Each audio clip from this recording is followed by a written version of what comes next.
Hello everyone, welcome to my another video. আজকের আলোচনার বিষয়টি হচ্ছে রবীন্দ্রনাথ ঠাকুরের নাটকসমূহ ছন্দে ছন্দে মনে রাখার কৌশল। একটা জিনিস যখন আমরা গল্প আকারে পড়ি তখন কিন্তু আমাদের খুব সহজেই মনে থাকে, কিন্তু আমরা এলোমেলোভাবে যখন পড়ি তখন কিন্তু আমাদের এটা মনে থাকে না। কারণ কি জানেন?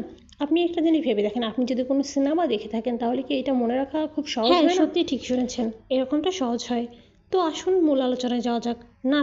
নাটকগুলো মনে রাখার জন্য যে অনুচ্ছেদটি আমাদের মনে রাখতে হবে সেটি হচ্ছে রাজা অচলায়তন চিরকুমারকে ডেকে রক্তকবরী মুক্তধারা মুকুট নিয়ে অরুণাচল ও অরুণপতনকে সঙ্গে নিয়ে কালের যাত্রায় বিসর্জন দিতে তাসের দেশে গেলেন। আমি আবারও রিপিট করছি কারণ আমার লেখা তেমন ভালো না, হয়তো কারো কাছে অস্পষ্টও লাগতে পারে।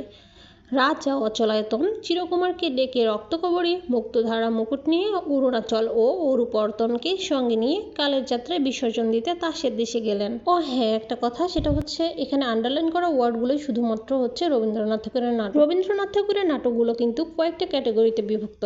শুধুমাত্র এখন পরীক্ষায় এভাবে আসে না যে রবীন্দ্রনাথ ঠাকুরের নাটক নিচের কোনটি, বরং এভাবে কোশ্চেন হয় যে রবীন্দ্রনাথ ঠাকুরের নিচে রূপক বা সাংস্কৃতিক নাটক কোনটি, অথবা রবীন্দ্রনাথ ঠাকুরের নিচের কোনটি নৃত্যনাট্য, অথবা রবীন্দ্রনাথ ঠাকুরের নিচে কোনটি গীতিনাট্য। এভাবে কোশ্চেন হয়ে থাকে। রূপক বা সাংস্কৃতিক নাটক যেগুলো রয়েছে সেগুলো হচ্ছে রাজা অচলায়তন, রক্তকবরী, রাজারানী, কালের যাত্রা, তাসের দেশ, ডাকঘর, প্রকৃতির প্রতিশোধ। রবীন্দ্রনাথ ঠাকুরের নৃত্যনাট্য রয়েছে চিত্রাঙ্গদা, নটির পূজা, চণ্ডালিকা, শ্যামা, মোট 4টি।